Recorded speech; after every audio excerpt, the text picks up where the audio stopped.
আমরা দায়িত্ব নেওয়ার পর থেকে immediately after we took over the responsibility of the government, আমরা এই সিটি কর্পোরেশন সহ আমাদের আপনাদের সর্বাত্মক সহযোগিতা আমরা মশক সৃষ্টি বা মশক সৃষ্টির ক্ষেত্র অনেকটা কন্ট্রোলে আনতে পেরেছি। এটা আমার কথা নয়, ঢাকা শহরের মানুষরা বলে যে এবার মশার আক্রমণ কম।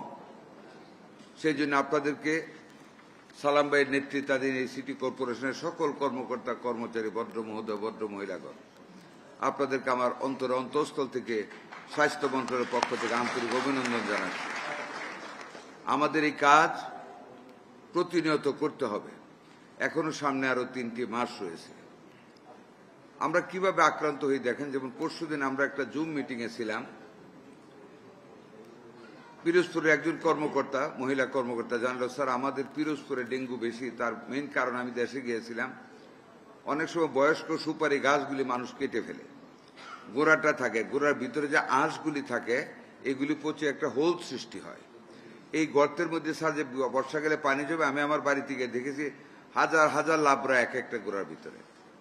ইমিডিয়েটলি ওই মিটিং থেকে আমি ডিসি সাহেবকে ফোন করেছি। Fortunately he was in a zoom meeting with the উপজেলা অফিসার্স ইউএনও। তখন বলল, স্যার আপনি একটা আমি সাউন্ড দিচ্ছি, আপনি বলেন। তারপর ইউএনওদের বললাম। তো গতকাল রিপোর্ট পেলাম যে সমানে ওই গাছগুলির গোড়াগুলি সমান করে মাটির সাথে কেটে দিচ্ছে এবং উপরে মাটি দিয়ে দিচ্ছে, যাতে করে আল্লাহর পর জন্ম না হতে পারে। দেখেন, এটা একটা নতুন জিনিস পেলাম ওদের মিটিংয়ে বসে। এইভাবে আমাদের আক্রান্তের হার বাড়তেছে। তবে আমরা ওয়ারিড নাই, ইনশাল্লাহ। স্টার্ট।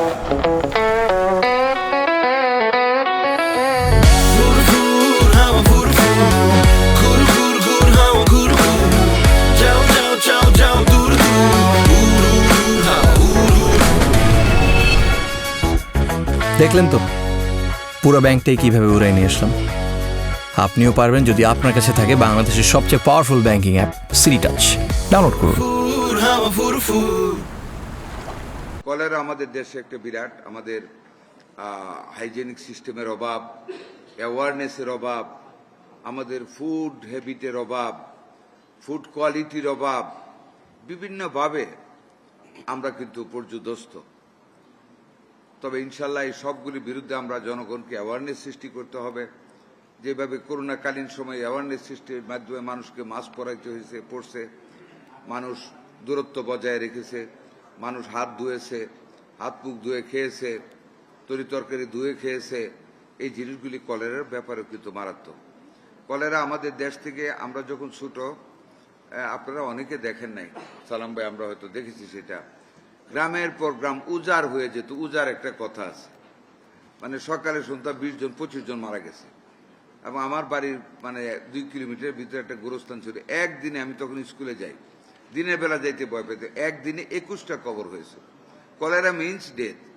ইনশাল্লাহ আমরা ওই পর্যায়ে এখন আর নেই। We have the treatment and our people are very much conscious about to fight against the attack of cholera. আজকে সেটার জন্য আমরা ওরাল কলেরা টিকাদান ক্যাম্পেইন 2026 2 ডোজ হবে না, 2 ডোজের ক্যাম্পেইন আজকে থেকে শুরু হবে। আমি আল্লাহর উপর ভরসা করে, আপনাদের শ্রমের উপর ভরসা করে, বিশ্বাস রেখে যে এই ক্যাম্পেইন আমাদের সার্থক হবে, আমি বিসমিল্লাহ বলে এই ক্যাম্পেইনের শুভ উদ্বোধন ঘোষণা করলাম।